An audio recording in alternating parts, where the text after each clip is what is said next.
Hi, welcome everybody.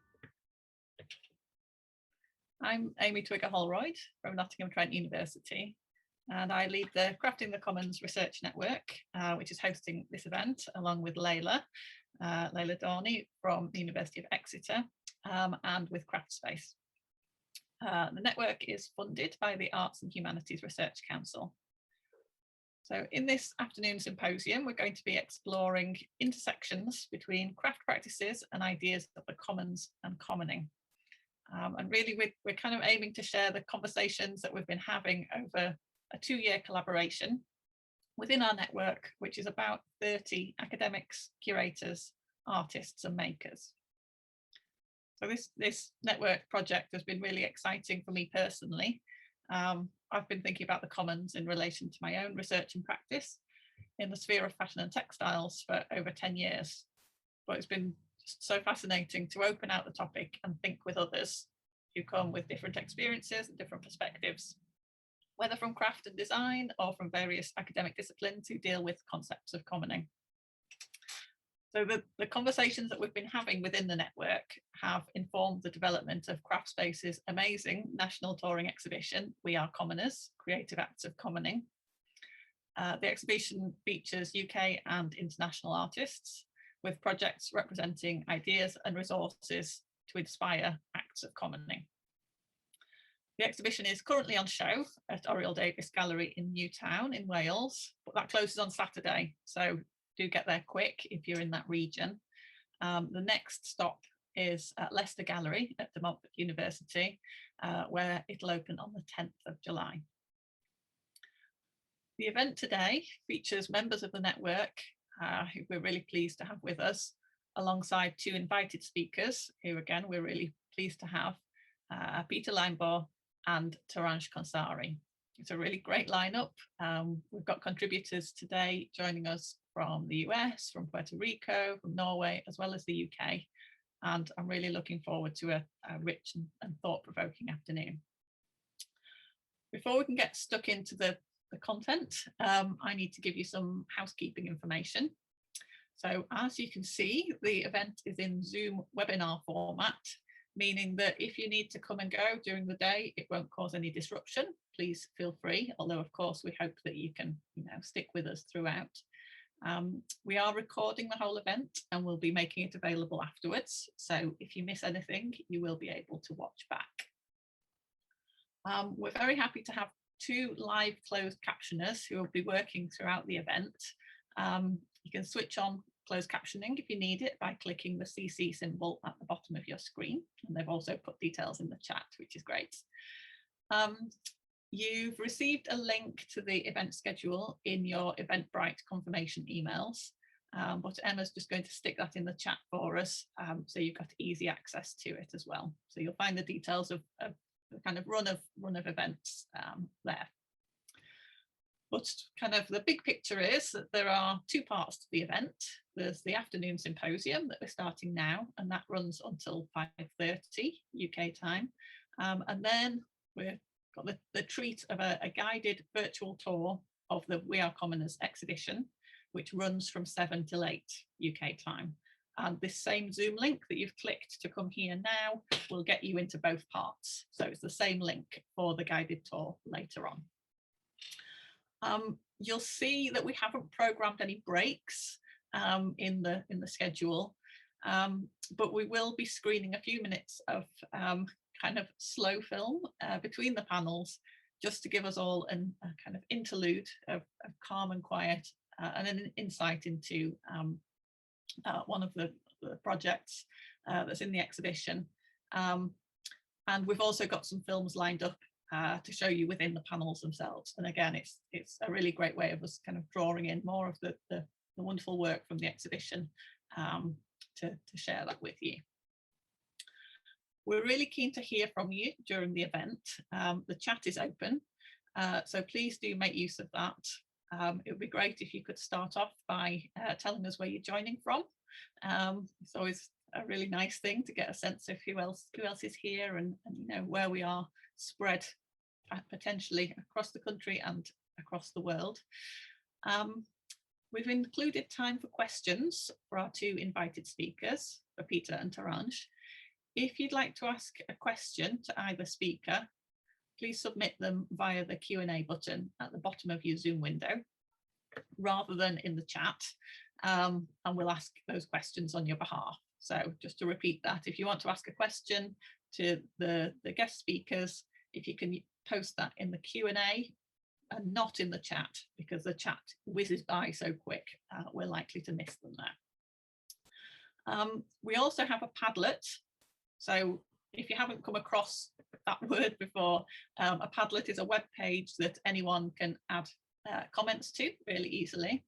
Emma's just posted the link in the chat, and you'll see there's loads of prompts on there for you to share ideas, comments, resources.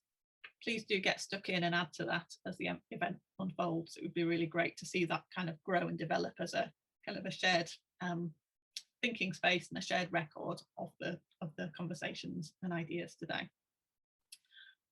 So yeah, there's an area in the Padlet for each of the panels. So although we don't have time for audience questions within those panels themselves, we're hoping that we can use the Padlet as a space to continue the conversation. So yeah, that's the place to post them.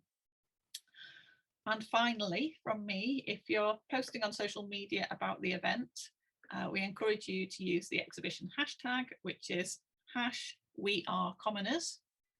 So #WeAreCommoners. And okay, I think that's all from me for now. I'll hand over to Layla, who's going to start to open up these themes of commons and commoning. Thank you, Amy. So hi, everyone. I'm Dr. Layla Dorney. I am a cultural geographer at the University of Exeter, and I am part of the organising team that has produced the exhibition and the collaborations which this project has enabled. And what I'm going to do today is just introduce you to some of the ideas, particularly around the ideas of commons and commoning we're going to talk about. So very briefly, as a cultural geographer, I work at the intersection between space, culture, and politics, and do quite a lot of research on thinking about experience of social change and economic change. In 2015, I co-edited a book called Space, Power and the Commons. And I did that alongside, among others, two colleagues who are here today, Naomi Milner and Patrick Bresnahan. And in this and subsequent work, we've been thinking about the growth in interest in the idea of the commons. And this growth in interest has taken place in the academy and universities on the one hand, but also among activists as well. So we've been interested for some time in the potential of the idea of the commons as a way of generating collaborative politics and non-capitalist futures. And in this book, we define commons quite specifically as, I'm going to quote from the book, spatio-temporal and ethical formations that are concerned with ways of living together that resist the privatization and individualization of life. So in other words, the idea of the commons itself comes out of a context of processes of enclosure and individualization. And so the struggle of the commons is in part a struggle to be, to make, to subsist, to exist in common. And so this takes place within this enclosing context, this context of contemporary doctrines like security or safety or individual reward for individual merit. And all of these ways of being in the world reduce our capacities for rethinking ourselves and our lives in common with others.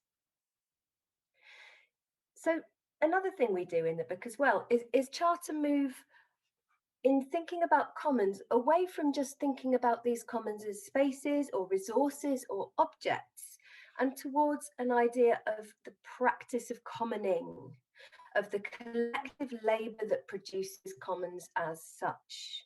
And I think we can probably thank our colleague Peter Linebaugh, who's here today, for bringing this term to popularity, this term of commoning.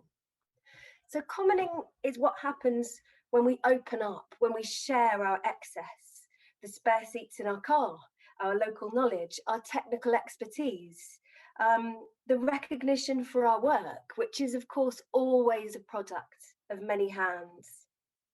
It's when we refuse to let these things be commodified, and we refuse to let forces that try to separate, individuate and isolate us win.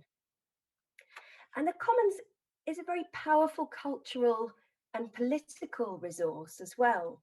For many in the UK, it invokes a kind of bucolic English pre-enclosure idyll.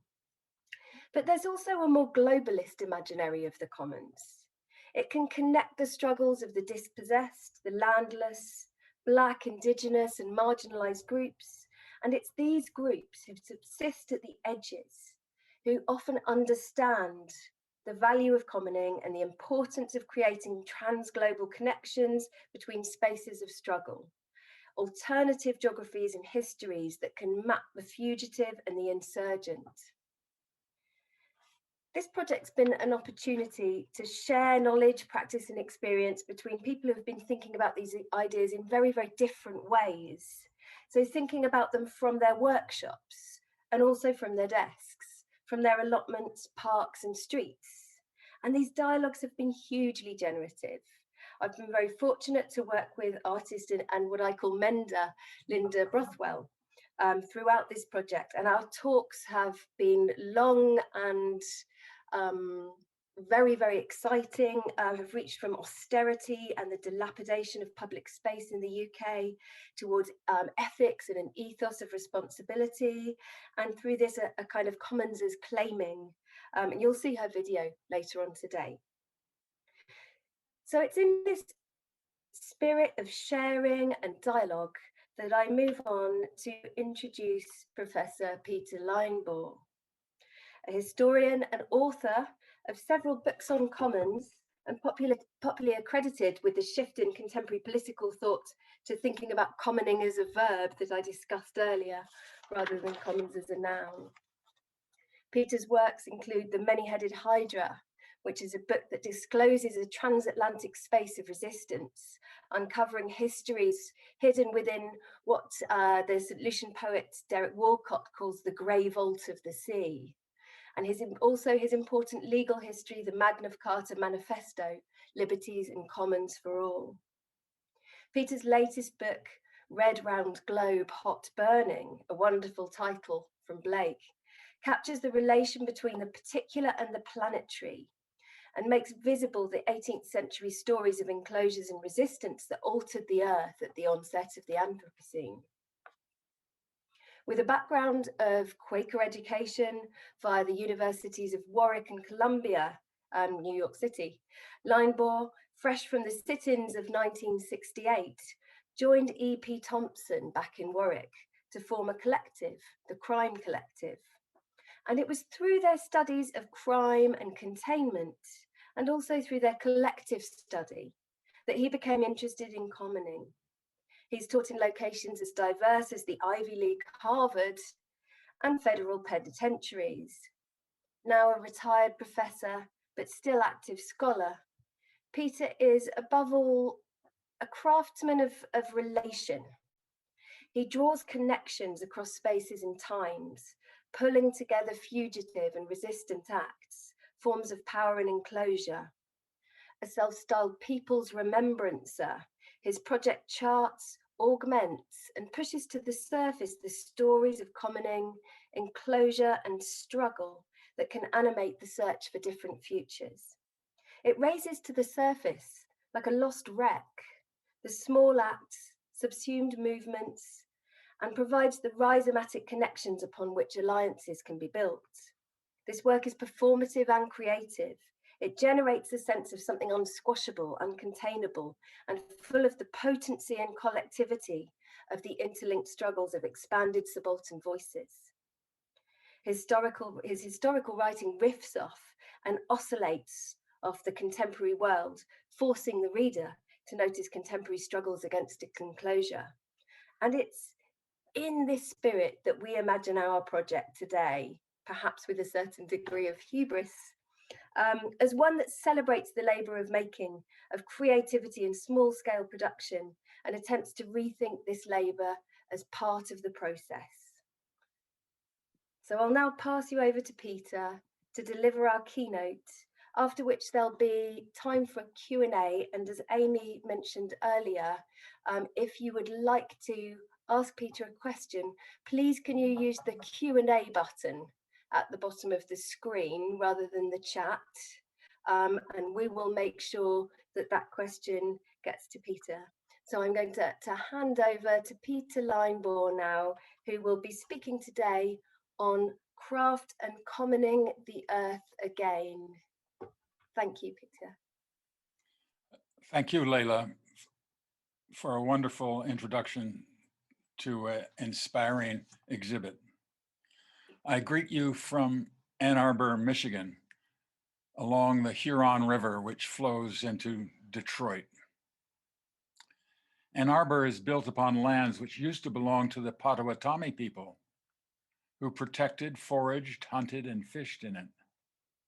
They belong to a language group of the Anishinaabe people, who, even as I address you, are protecting the headwaters of the Mississippi River from the pollution of the waters attendant upon the construction of a pipeline pumping tar sands from Alberta towards consumption by the gasoline and automobile civilization historically centered in Detroit, whose engines are propelled by fire.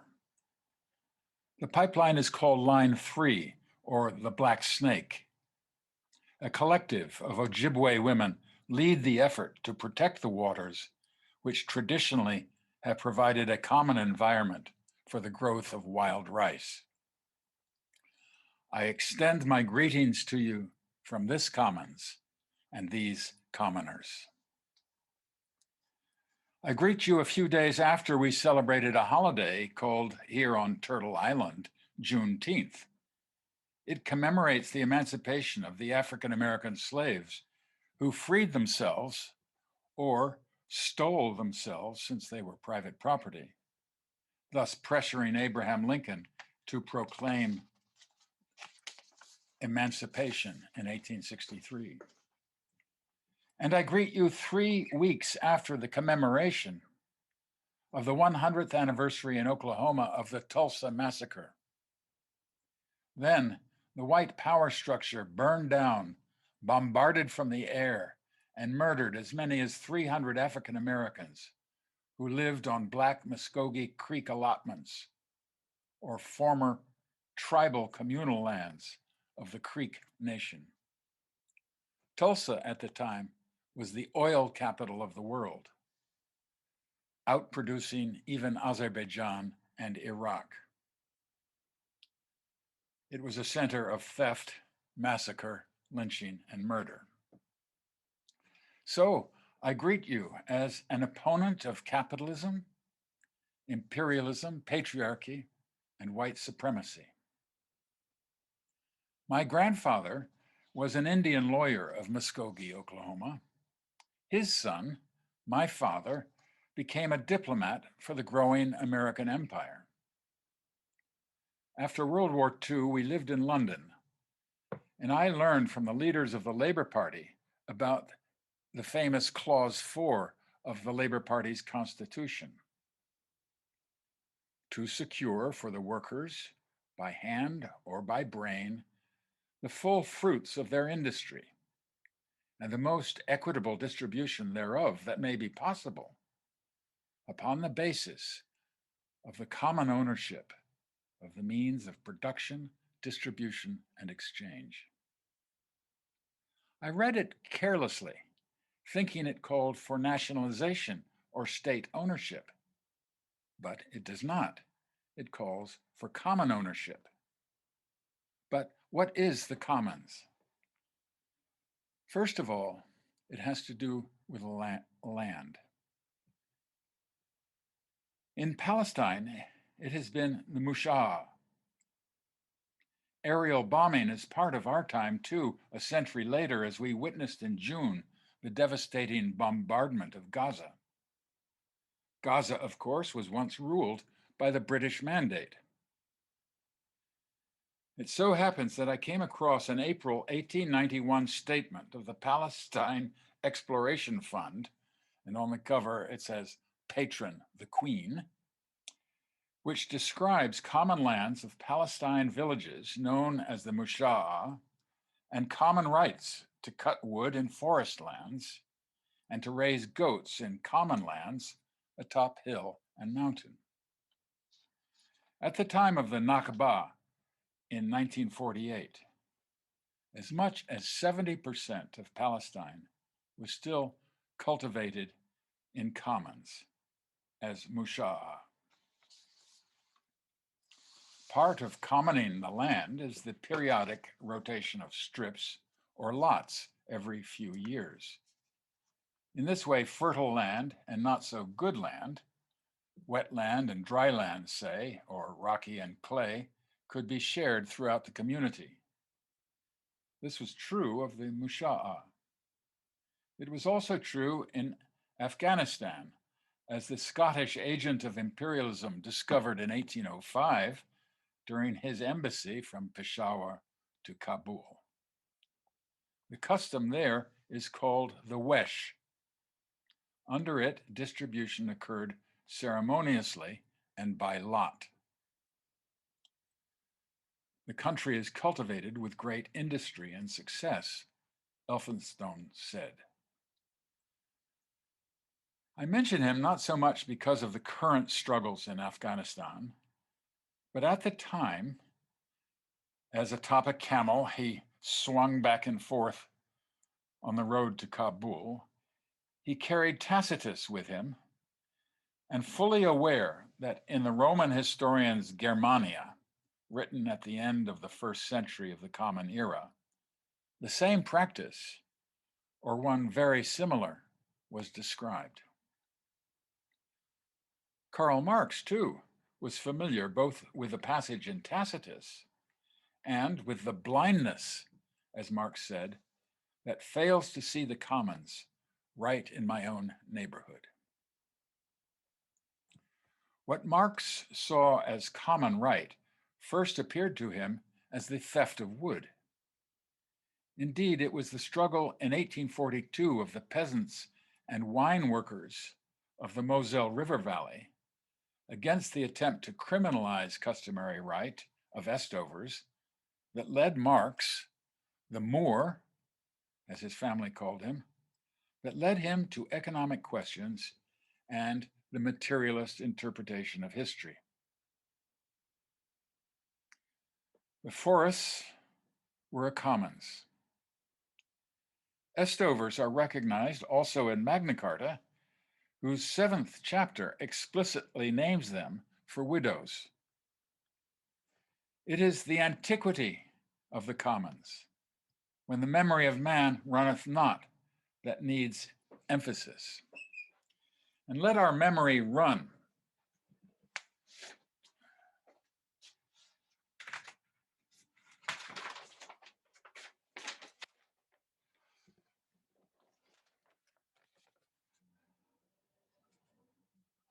Let it run also to the Charter of the Forest of 1217, which in addition to Estovers names pannage and herbage as other forms of commoning, the one providing food for pigs or swine, and the other for kine or cattle. So the commons has to provide subsistence. And I'd like to add a note at this point, speaking as a fellow craftsperson, though my craft is that of history.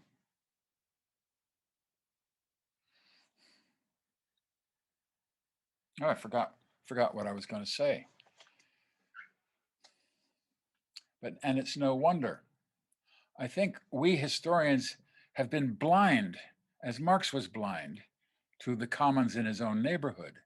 We have been blind to the commons throughout history, which has too long been associated with the privatization of land. And we historians must begin with you, artists and craftspersons of the commons, to rewrite our human history in terms now of a common project. But these charters, the Magna Carta and the Little Charter of the Forest, are usually mentioned in the context of the formation of the state and of limitations upon its powers. However, what we find is that the state arises against or in spite of the commons. Hence, we must make a fundamental distinction between things pertaining to the state or the public and things pertaining to the commons. In Latin, it is the difference between res communis and res publica. It is from the second, res publica, that we get the word republic. We don't yet have a word for the first, res communis, partly because governance is inherent in commoning. And that insight is the basis of the major contribution of the Nobel Prize winner, Eleanor Ostrom. So we're dealing with the commons, a very old part of the human story, but not the oldest. Turtle Island is the name indigenous people give for North America, consisting, as we know, of Mexico, Canada, and the USA. Each has contributed significantly to the international discussion of the commons. In Mexico, this began in 1994 with the appearance of the Zapatistas and their reclamation of expropriated ranch land from indigenous peoples' lands of subsistence. Although this was preceded by the Mexican Constitution, beginning in the 20th century, in preserving the village ejido, or commons. In Canada, the struggles of the First Nations and the treaty recognition of use rights in forest, coast, and waterways has led to alliances with environmental organizations which fight for clean water, clean air, fertile soil. This has expanded the notion of the commons, which now has a millennial meaning pertaining to the 21st century, rather than an archaic meaning referring back to feudalism. The 2011 occupations of city squares, in parallel to the great occupations in the Mediterranean capitals, the Ottoman capitals of Cairo and Istanbul, required cooperation or commoning in meeting the sudden needs of sleep, sanitation, safety, water, food, shelter, learning, and amusement. At the same time, the Black freedom struggle revived in the name of Black Lives Matter against the police state, and more widely against the state of incarceration. The prison and the commons stand in direct opposition towards one another.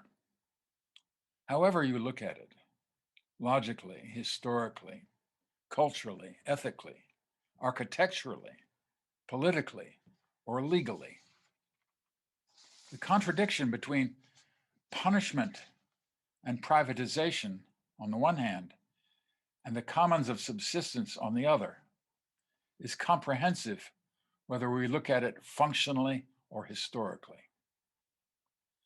The loss of the commons under Henry VIII created demographically significant throngs of people no longer able to support themselves and whose backs were against the wall.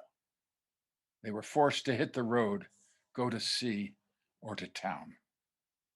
They became sturdy beggars, rogues, and vagabonds who were whipped at the cart's tail for a second offense, lost half an ear, and for a third, hanged at the gallows. What here in Turtle Island is called the crime problem has this as its historical origin. It also explains why a simple, anonymous, poetic quatrain has abided so long. The law locks up the man or woman who steals the goose from off the commons, but lets the greater villain loose who steals the common from the goose. In England, it was customary to cook a goose on the feast of Michaelmas, the 29th of September. This is why, as I discovered, in London, statistically speaking, more goose thefts occurred in late September than at any other time. They were taken from market or shops, as the commons had been stolen by a parliament of landlords. Commons and craft were lost with the advent and progress of private property. Land was enclosed by statute or conquered by war. The English revolutionary Jared Winstanley expressed the story this way. When mankind began to quarrel about the earth, and some would have all and shut out others, forcing them to be servants, this was man's fall. It is the ruling curse. It is the cause of all divisions, wars, and pluckings up. We might say instead extraction. Winstanley said that the earth shall be made a common treasury of livelihood to whole mankind without respect of persons. And we can refer to the milpa of Central America, or the musha of Palestine, or the ejido of Mexico, or even the obshchina of Russia, in which Karl Marx, toward the end of his life, placed his hopes for communism. Now I want to say a word or two about craft. As a word, its Teutonic origin means strength, force, power, or virtue. In English, unlike other Teutonic languages, it refers to skills of hand, as in handicraft, or to skills with particular materials, like woodcraft. It may also refer to intellectual skills, which may be cunning or even magical. Craft knowledge is hand knowledge. It is learned in apprenticeship. It is expanded in travel. The journeyman's tramp, where hospitality by fellow craftspersons provides their commons. But craft was degraded, then destroyed, though its knowledge was passed, so to speak, from hand to brain. That is, the proletariat was soon dismissed, just as hands, while the brains belonged to the bourgeoisie. Denis Diderot revealed many craft secrets in his Encyclopédie of the 18th century, but also paid this tribute. The poet, the philosopher, the orator, the statesman, the warrior, the hero would be entirely nude and would lack bread without the artisan, the object of their cruel scorn. The Hebrew sage said something similar 2 millennia earlier. The mason, smith, the potter, the weaver, all these trust to their hands, and everyone is wise in his work.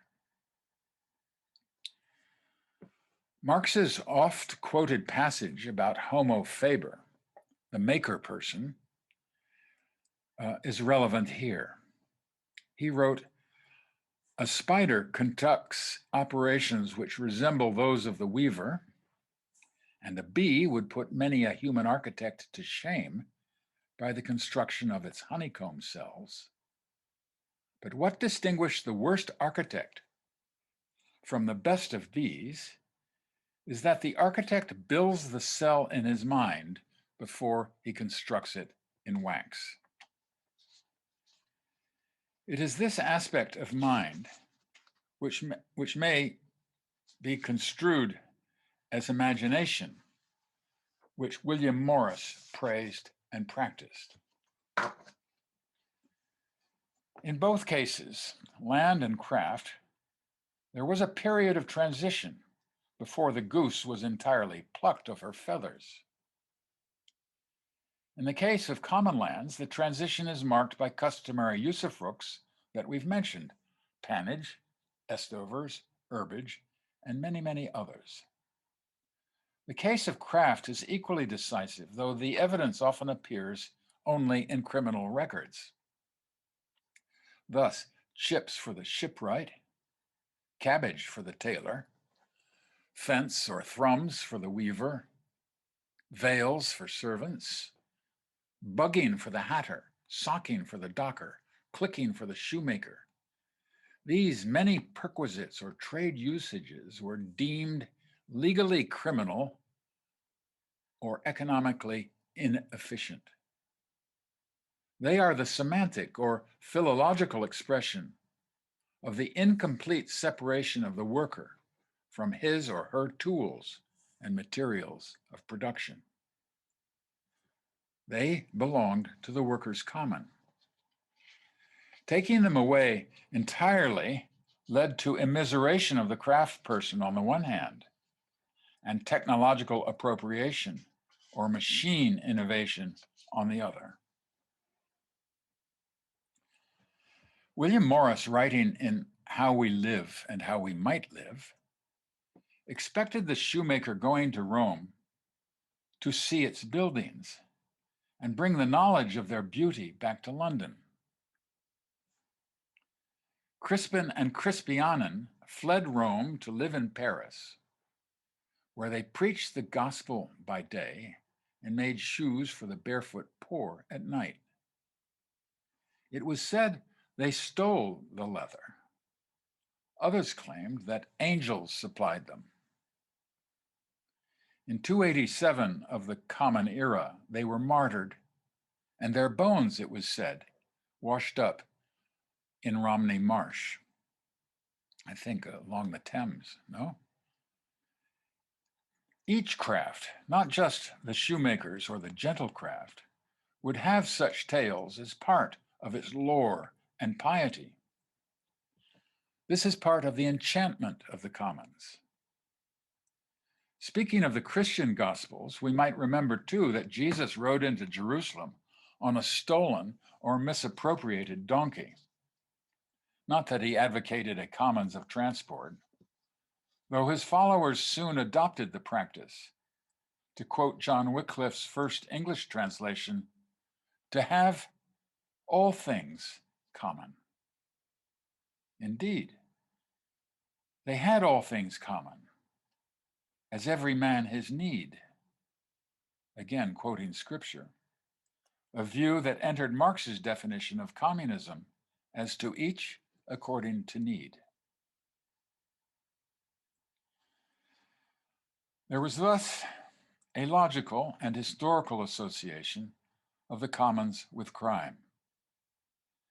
There is also an association in logic and history with what John Ruskin called old communism. And surely it is our duty to at least see the former and at least to try to create the latter. That is the politics of the 21st century.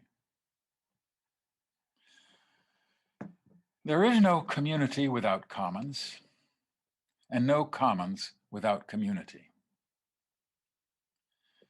Pierce Plowman, written by William Langland at the time of the 1381 Peasants' Revolt,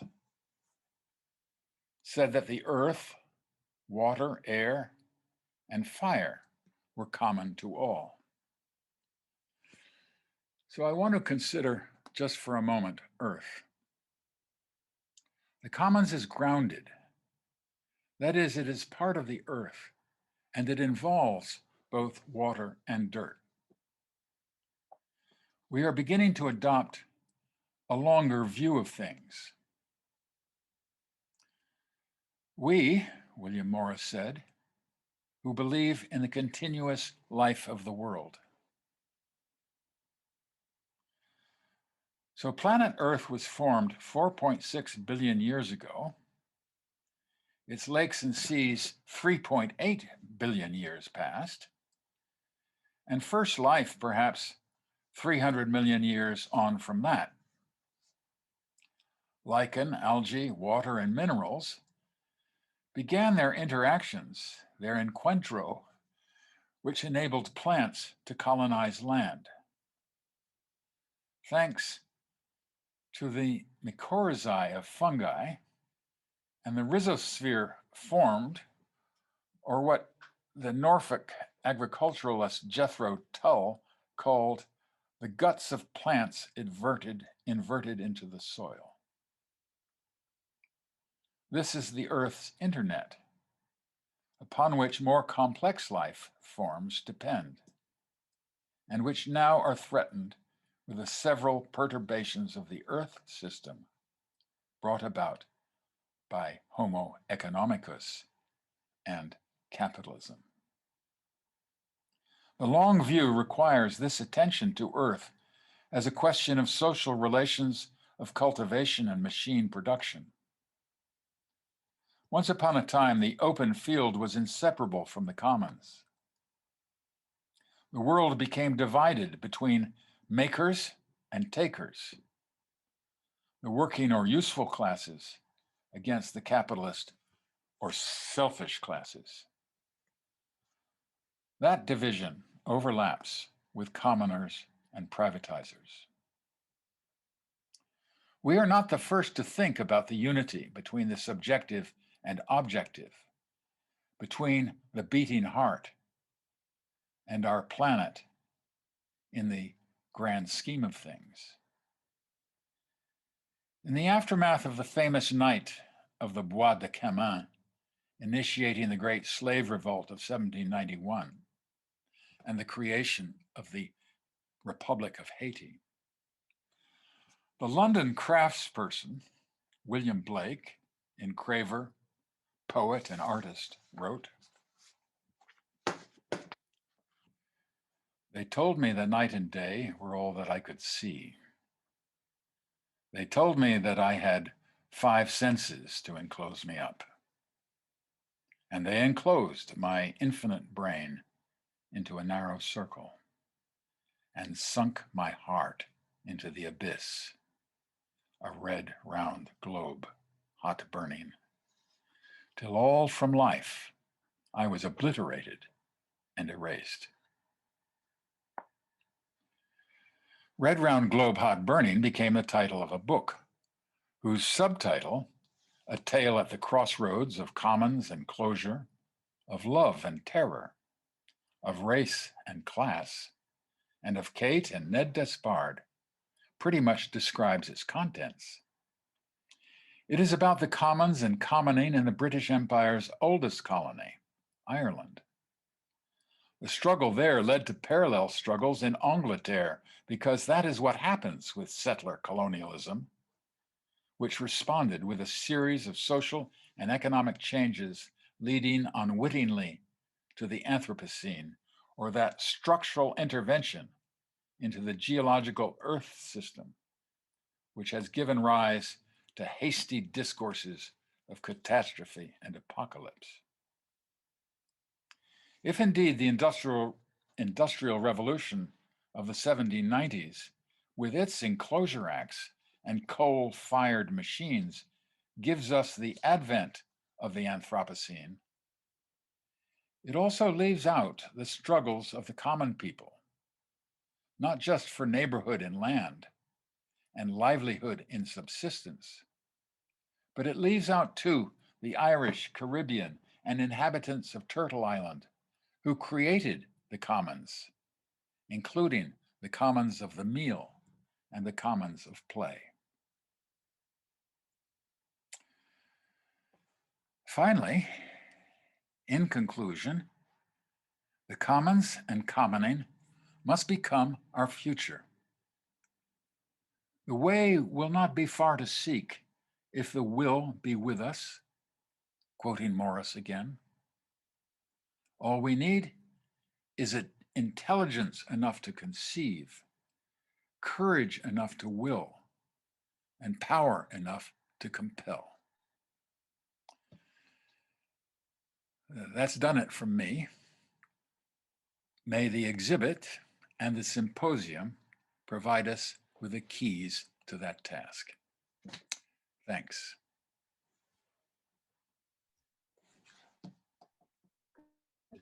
So Peter, that was fantastic. I just want to iterate everybody that if you would like to ask Peter some questions or to elaborate on anything, then the Q&A box is do it. Am I still there, Peter? Can you hear me? Because I just had Yes, I can, Leila. That's fantastic. Okay, I'm just going to start us off while we're waiting to gather some questions together, because right at the end of your talk, you with a tantalizing sentence which was not unfinished, but that I'd love to hear more about, and that was when you brought in comedy, and so whether you would be able to just speak a little bit more about what you mean by that, and what the implications of thinking about eating and playing are. Okay. Well, let's see. If you open up the Oxford English Dictionary and look up commons, you'll find 33 different answers, 33 different definitions. And one of them has to do with eating, I think. And I believe that the meal and food is at the heart of most human gatherings of spiritual, ethnographical, cultural, ceremonial, ritualistic, is the breaking of bread or the sharing of food. Since the 1790s, that the meal has become more and more hurried and more individualized.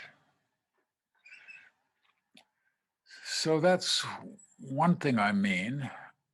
I think also I attempted to study the spoon and the other implements of eating in relationship to those processes of gathering and individualizing, and found them like the first great Native American confederation of the Northeast was the Iroquois Confederation, whose leader, Joseph Brant, wished to describe the commoning required as a dish with one spoon. Also, the French Revolutionary tune, the Carmagnole, also called for the sharing of the dish. But Leila, that reminds me of something.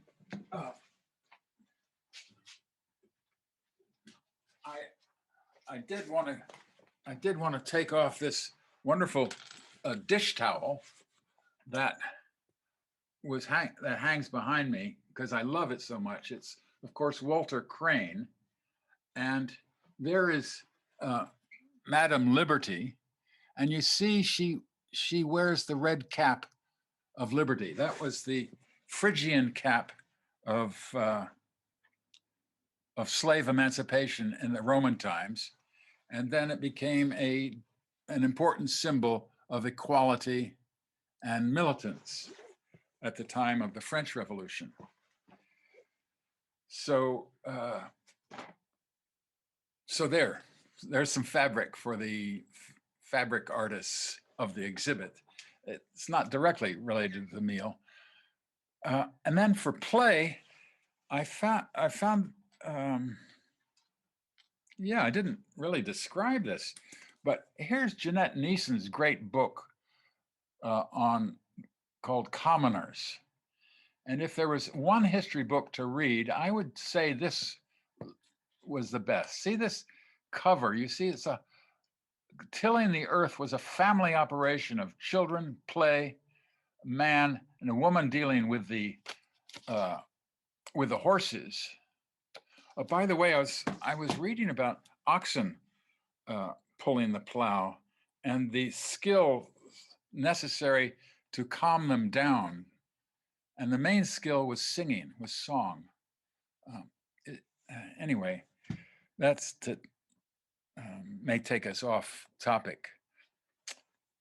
But this commons of play, Jeanette Neeson describes football between different Nottingham parishes as a means of bringing down the hedges and fences of privatizing enclosures.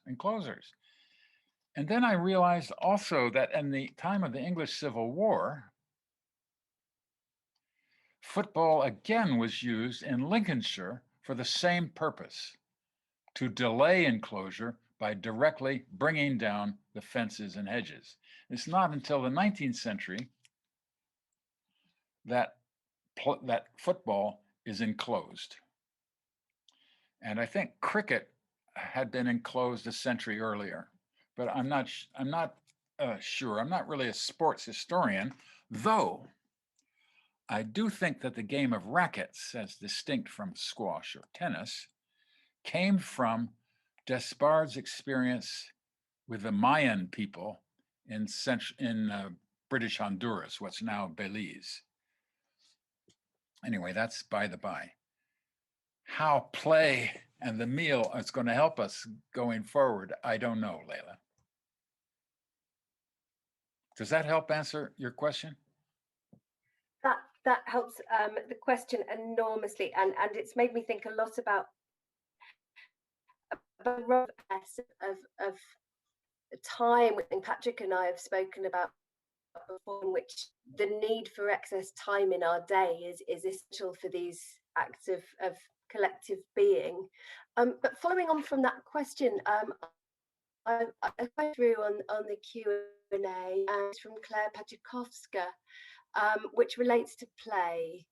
And Claire asks, thank you.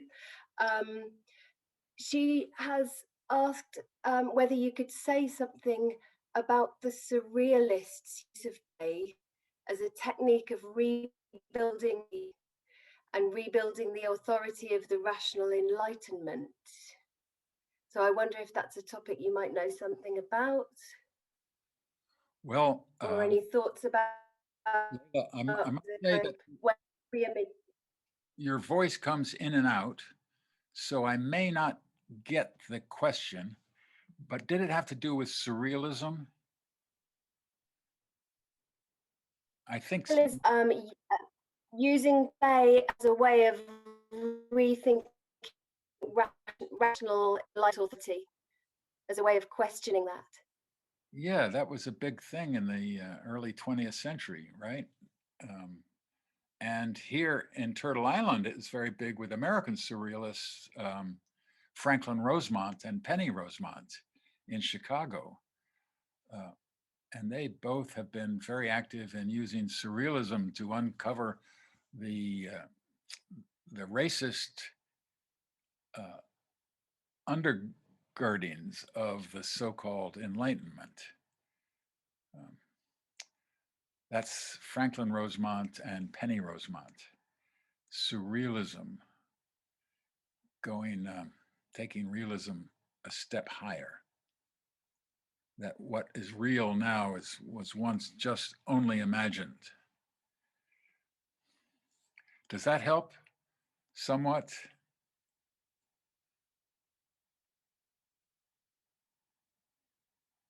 Can you hear me? Yes, thank you. Yeah, yeah. If anybody to work on that, then that would be great. We've got another question coming in from Catherine Glover too, and with storytelling, apart from anything else, it's to do with she writes how your voice has given her a lot to think about, and her focus is very much on oral storytelling, and thinking about how there's something very, very powerful and cross-generational about this. So this is a question about whether your approach to telling stories is something that you've done in audio form, but I suppose it also relates to a broader question about the power of storytelling, and whether the achieved through the written through. Yeah, again, Leila, your voice came in and out. It's jagged with the technology we have here. What I gathered from the question was, what do I think of storytelling? And of course, it's I was going to say the essence of commenting, of the transmission of knowledge. Through crafts, of course, it was also experience, storytelling. Walter Benjamin said that boredom was essential to good storytelling, and therefore the sailor and the craftsman were great storytellers, because boredom was often a condition of their work. For us nowadays, the storytelling, yeah, who doesn't love a good story? And I would love to work with others on a podcast to tell stories. May I mention Robin Kimmerer, whose recent book called Braiding the Sweetgrass tells stories that at the same time introduce you to the most interesting ideas of botany, of the life forms around us. And she does this through her knowledge and participation with the Native American people of Onondaga in central New York State. Robin Kimmerer is her name.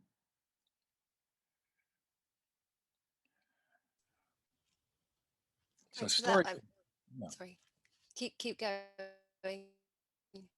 Storytelling, I mean, since I'm largely a person of books, reading and writing, but that's fate and lot. That's been my fate in life. But who wouldn't prefer a good story? And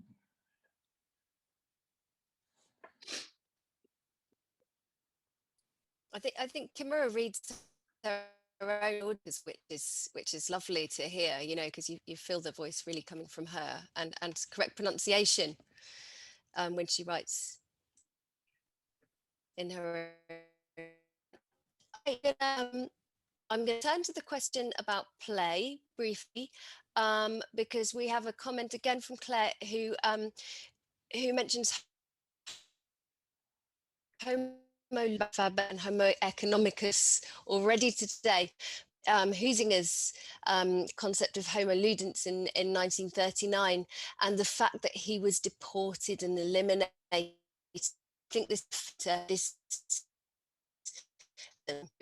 and incarceration and opening up and commoning. So I wonder if you might want to just comment quickly on to the next question. Yeah, I don't, I'd rather leave that to others. You know, for me today, the day opened with birdsong at 4 a.m. And later, after I went for my morning constitutional, getting ready to address you, I came home and I just flopped on the bed. I just, in a way that I haven't done since childhood, you know, which was so much fun to jump up and down on the bed.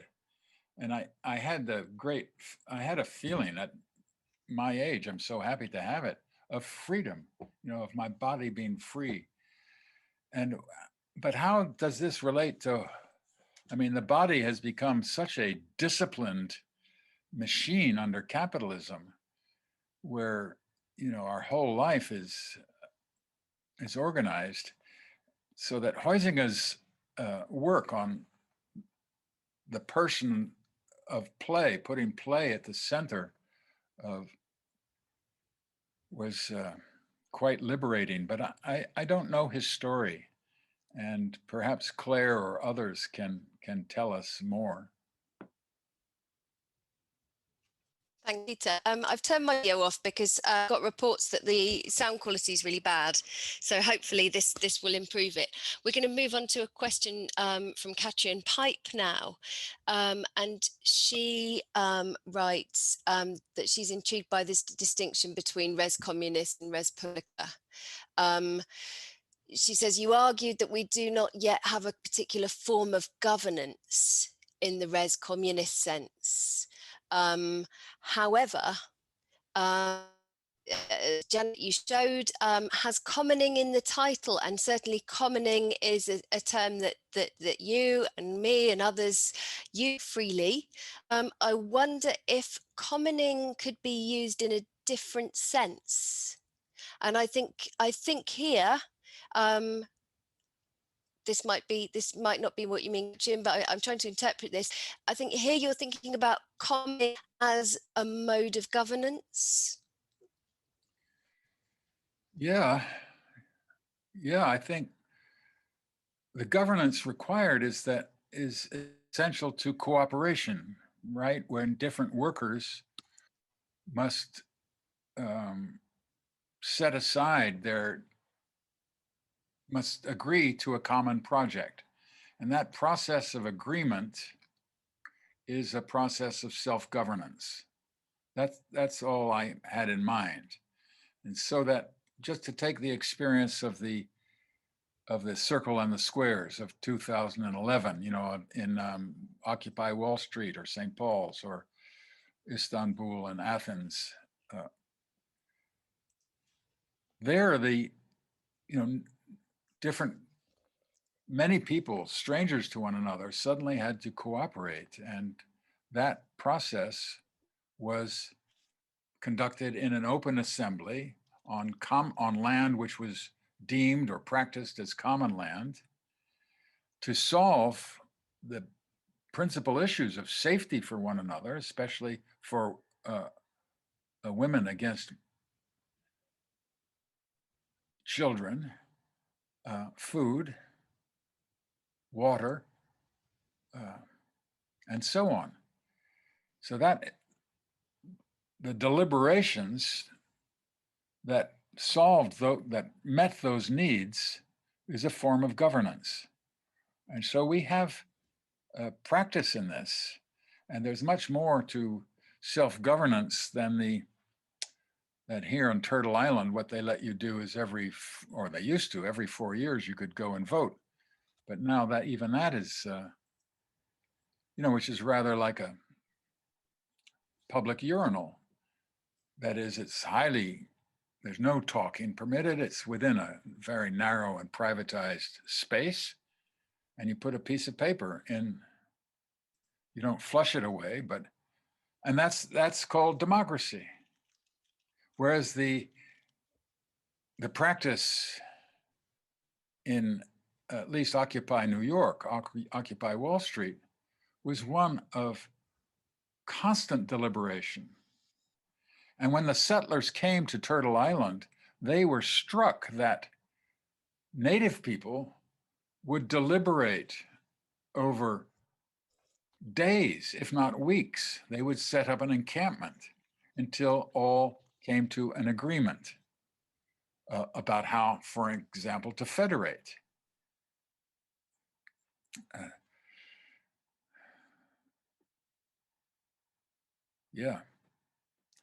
So that's,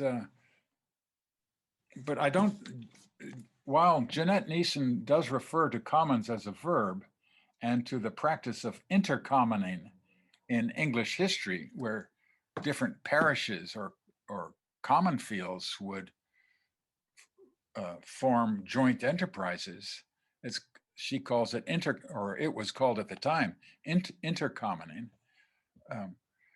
So it's possible to scale up those commons as a form of self-governance.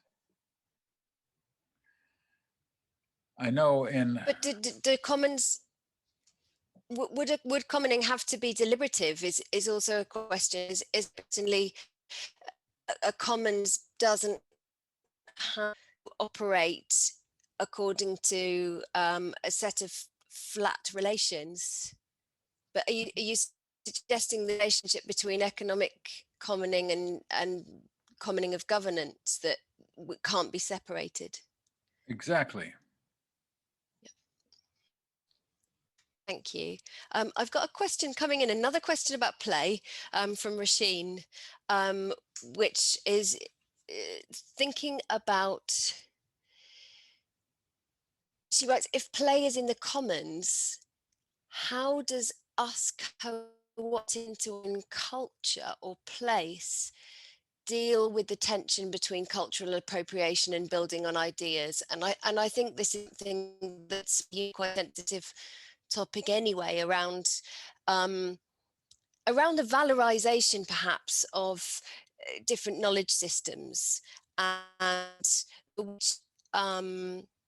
as we move towards a democratization of hierarchies of knowledge, we run the risk of falling foul of or of trying to look to those who are the most oppressed as the saviors of the ones who've kind of messed it all up to start with. So I wonder if you need.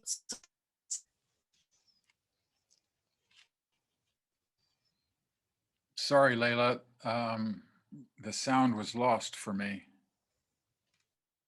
in that question. I think I'm going to have to hand over questioning to Amy because my sound is just coming in and out the whole time. Amy, can you phrase that question for Peter? Yes, I will do. So yeah, the question from Rasheen is, if play is in the commons, how does us co-opting it into our own culture or place deal with the tension between cultural appropriation and building on ideas? I don't know. Sorry. I would need a more specific experience or example to understand the question. Sorry about that. Well, I feel like if I can ask Justine, who's one of our panelists who'll be speaking later, she has a question which I think might connect with what Rasheen is thinking of. So Justine, would you like to unmute and feel free to switch your video on to ask your question? Okay. Hi, hello everyone. Yes, so my question is around our relationship with First Nations people. So you mentioned earlier on the role of First Nations peoples in protecting historic commons.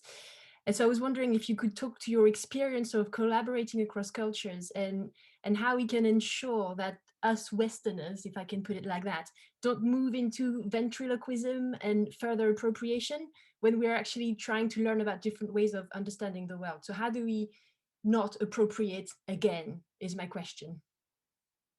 Thank you. Yeah, well, I think people do appropriate. They do learn from one another.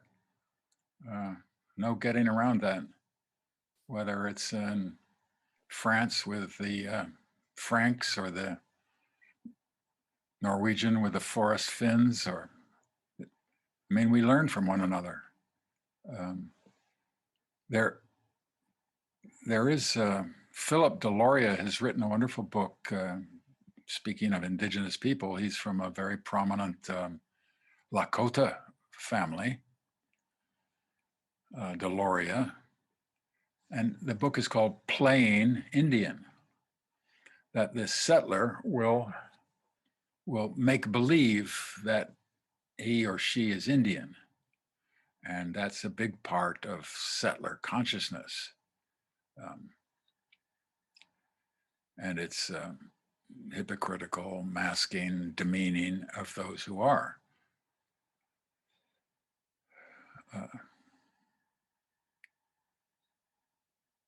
So sports teams in the USA have had Native American names. But, you know, I live in a state, yeah. I know it's a complex issue, but my own response right now today is to say that we learn from one another and that the divisions are created. It was Winstanley, who I quoted earlier, who said that part of the curse is the creation of divisions among us. And those divisions then require to continue with his language, the pluckings up. In other words, divisions are needed for the extraction and exploitation of the many by the few. I know the Women's Ojibwe Collective in northern Minnesota right now is welcoming people of all kinds of people from all over the world to join them in protecting the world's largest sources of fresh water, the Great Lakes of North America. So we're talking about, cooperation. We're talking about, if you want to use military language, alliances. But I think it's important also to see that the Ojibwe people and Potawatomi people of northern Minnesota call themselves treaty people. That is they refer to themselves not ethnically, not culturally, but politically, as people who have entered into, as a sovereign nation, treaties with the settler regime. Now, these treaties are all forgotten by the settler regime. They go back to the 19th century, to the 18th century. So their view of this relation is political and historical.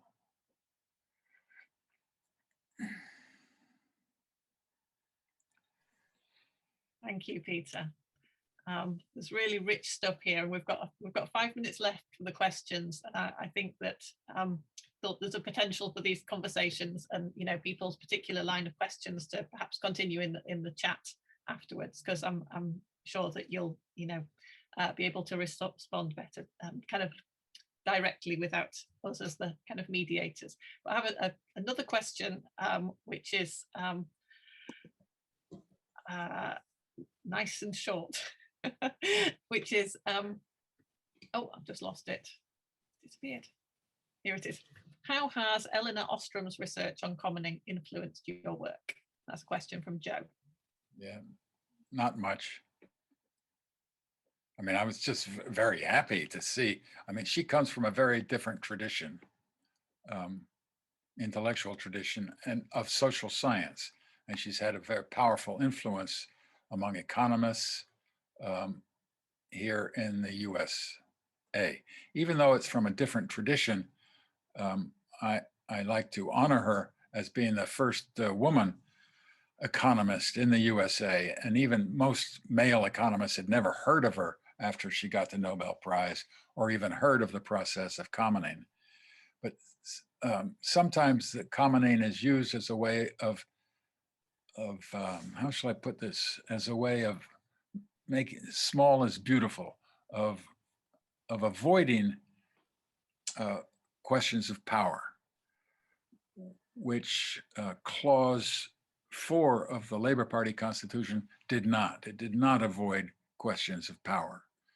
So commoning means also reclaiming the commons, taking it from those who have stolen it. That is, and that's why the title of my keynote is, I changed it. It's called Commoning the Earth All Over Again, but not in the same way as of yore. In other words, I'm not saying onwards to feudalism. Mm-hmm. But we can learn from as William Morris, he learned from the peasants. His knowledge of the peasants' revolt came from peasants in the following century, from their oral history tales. The great, I assume everybody knows the dream of John Ball. This is his wonderful tale of the Peasants' Revolt. And it came from, his knowledge of it came from the recorded oral history of peasants in the subsequent century.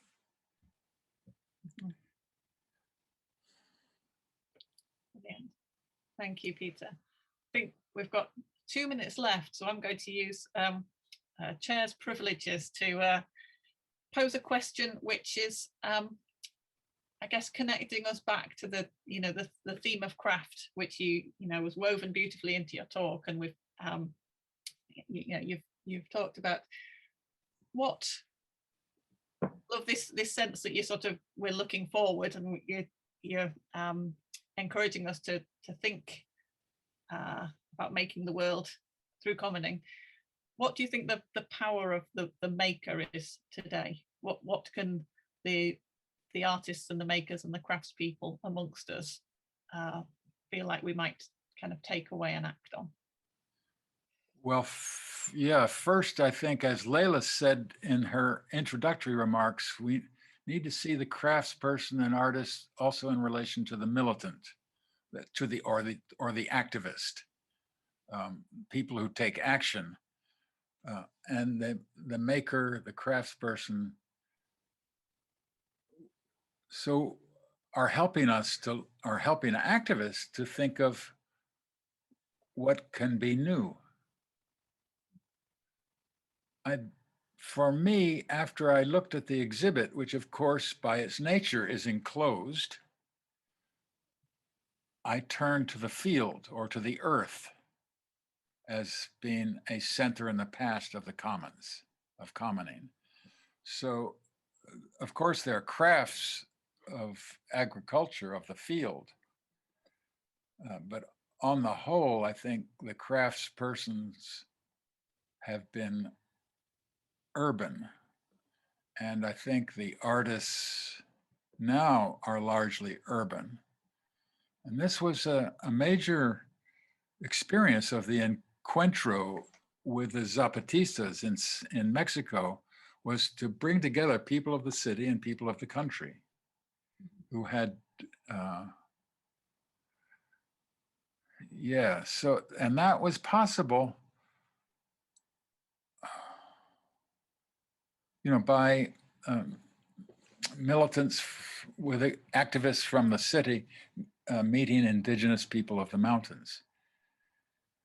I think the exhibit that we have, that we're celebrating today, shows us how the artist